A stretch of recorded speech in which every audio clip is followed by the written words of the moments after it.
Resistance has no strength of its own. Every ounce of juice it possesses comes from us. We feed it with power by our fear of it. Master that fear, and we conquer resistance.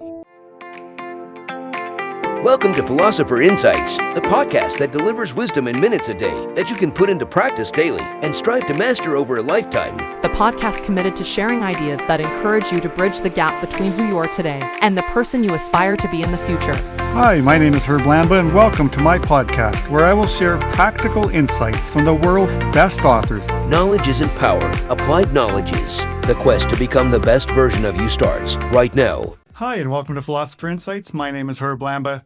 Today we're discussing the war of art. Break through the blocks and win your inner creative battles. The author of the book is Steven Pressfield, and this book is published in 2002. I want to share a number of my favorite insights from this book, starting with characteristics of resistance, resistance and fear, going pro, patience is a virtue, failure is not personal, the mystery, the master fear, and the life of an artist. So let's kick it off with the introduction. Quote, Steven Pressfield wrote The War of Art for me. He undoubtedly wrote it for you too, but I know he did it expressly for me because I hold the Olympic records for procrastination. I can procrastinate thinking about my procrastination problem. So Pressfield, that devil, asked me to write this forward against a deadline, knowing that no matter how much I stalled, eventually I'd have to knuckle down and do the work. To begin Book 1, Pressfield labels the enemy of creativity resistance, his all-encompassing term for what Freud called the death wish, that destructive force inside human nature that rises whenever we consider a tough, long-term course of action that might do for us or others something that's actually good. In the second book, Pressfield lays out the day-by-day, step-by-step campaign of the professional preparation, order, patience, endurance, acting in the face of fear and failure, no excuses.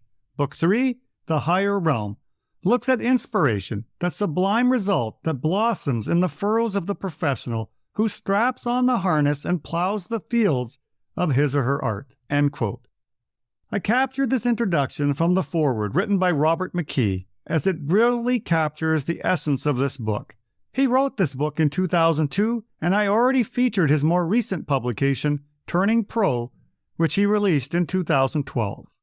This book is a must-read for anyone that is a creative person. But don't think you need to be a writer to get value from this book. Creativity is a prerequisite to going after your dreams, so I believe this book is for anyone in constant pursuit of a better life. Quote, most of us have lived two lives, the life we live and the unlived life within us. Between the two stands resistance. End quote. I am honored to share a handful of my favorite insights from this book, and let's start by focusing on resistance. Insight number 1, characteristics of resistance. Quote, resistance cannot be seen, touched, heard, or smelled, but it can be felt. We experience it as an energy field radiating from a work in potential. It's a repelling force. It's negative. Its aim is to shove us away, distract us, prevent us from doing our work. Resistance will tell you anything to keep you from doing your work. It will perjure, fabricate, falsify, seduce, bully, cajole. Resistance has no conscience. The more important a call or action is to our soul's evolution, the more resistance we feel toward pursuing it. Resistance has no strength of its own. Every ounce of juice it possesses comes from us. We feed it with power by our fear of it.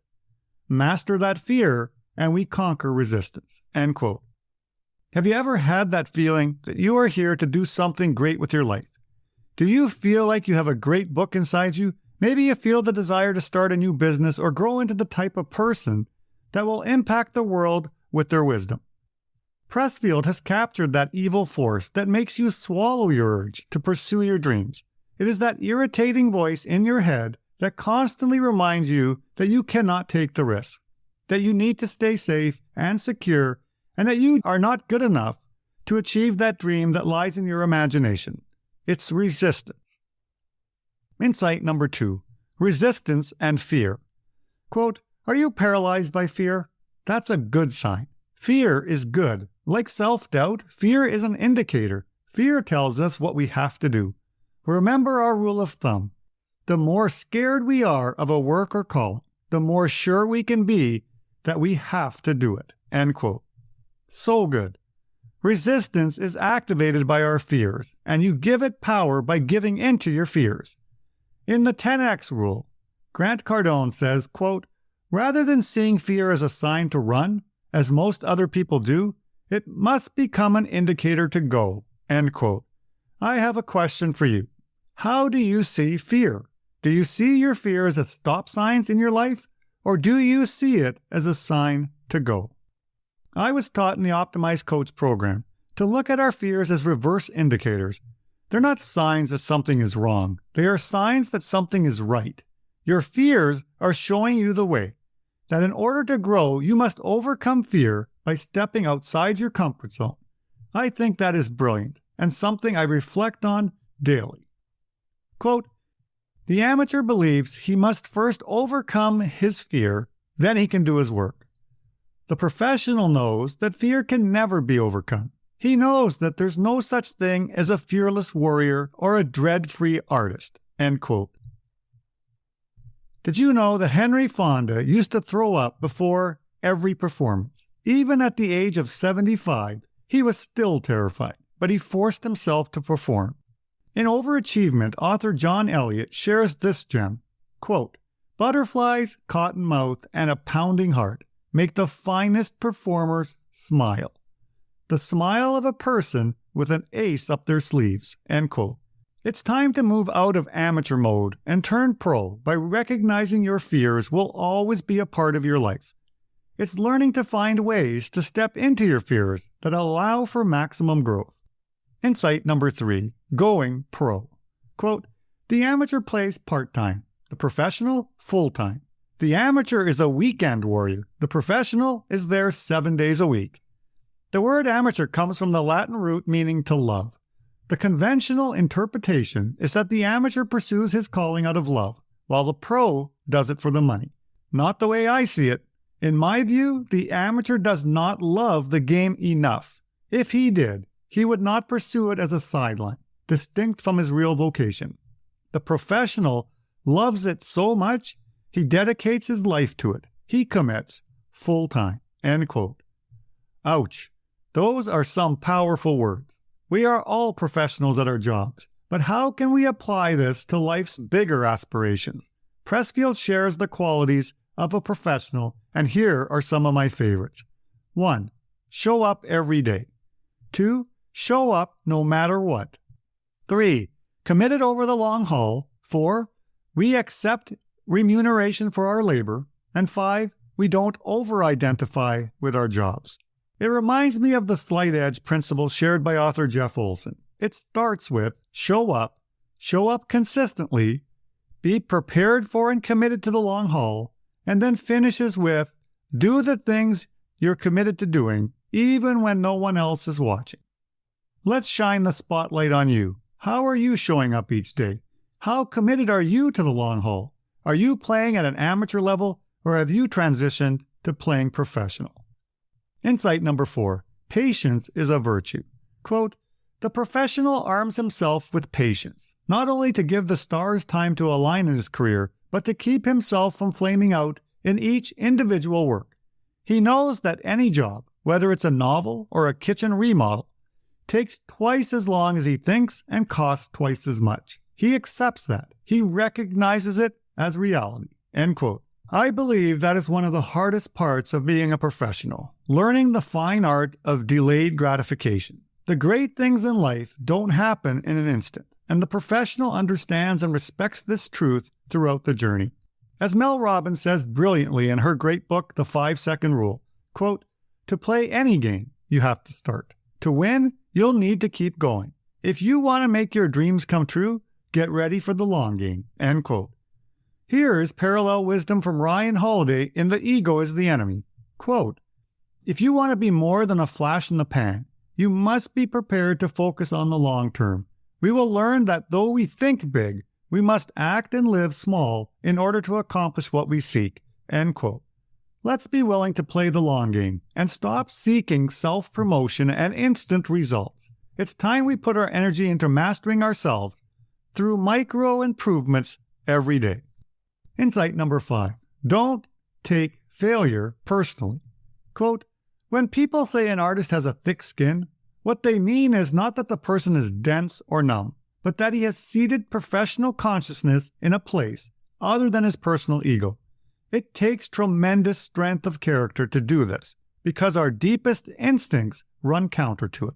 Resistance knows this and uses it against us. It uses fear of rejection to paralyze us and prevent us, if not from doing our work, then from exposing it to public evaluation. End quote. If you want to move from amateur to professional in the creation of your life, you cannot take rejection personally, because by doing so, you are feeding the resistance. Our critics are not our biggest enemy. The fiercest battle is the one inside your head. We must be cautious to not allow the world's external criticism to poison or influence our internal thinking. Quote, the Bhagavad Gita tells us we have a right only to our labor, not to the fruits of our labor. All the warrior can give is his life.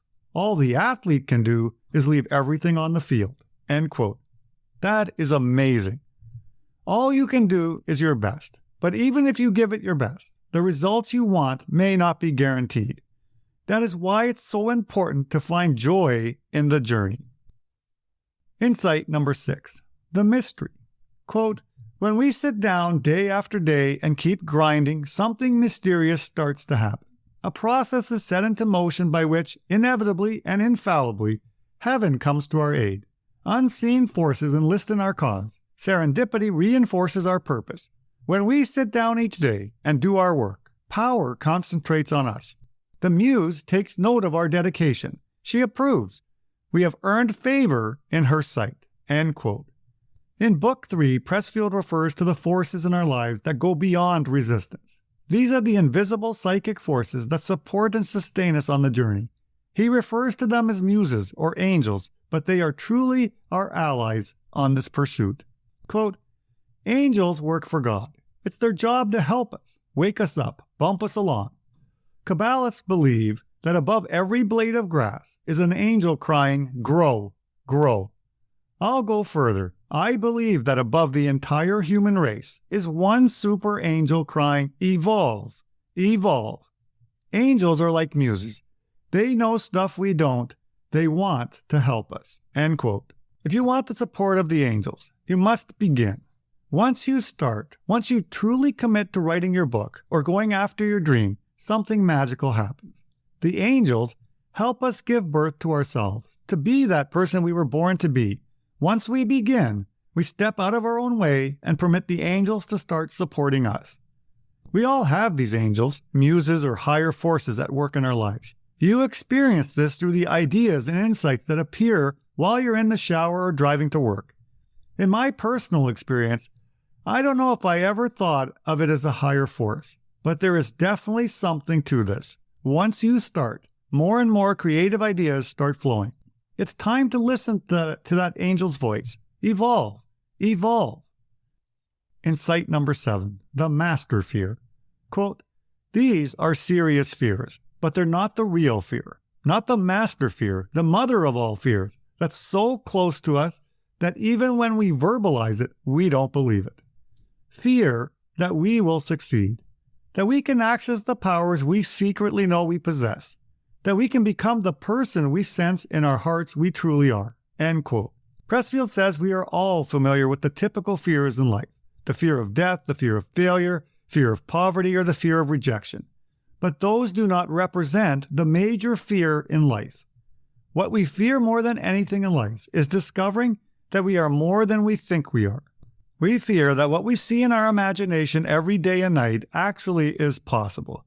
We fear that we do have the mindset, the persistence, and the grit to discover and reach our full potential. It's a new way of looking at fear, but something that we need to consider. As shocking as this may seem, what may be holding you back is you are afraid you may actually succeed. Insight number 8, life of an artist. Quote, are you born a writer? Were you put on this earth to be a painter, a scientist, an apostle of peace? In the end, the question can only be answered by action. Do it or don't do it. It may help to think of it this way. If you were meant to cure cancer or write a symphony or crack cold fusion and you don't do it, you not only hurt yourself, even destroy yourself. You hurt your children, you hurt me, you hurt the planet. Creative work is not a selfish act or a bid for attention on the part of the actor. It's a gift to the world and every being in it. Don't cheat us of your contribution. Give us what you've got." End quote. I love referencing the last paragraph of a book because oftentimes it captures the message of the book so perfectly. This was the last paragraph in The War of Art, and it's so powerful. Remember the line from Abraham Maslow, quote, "You either step forward into growth or you will step back into safety." End quote. I hope the insights shared encourage you to showcase your talents and gifts to this world.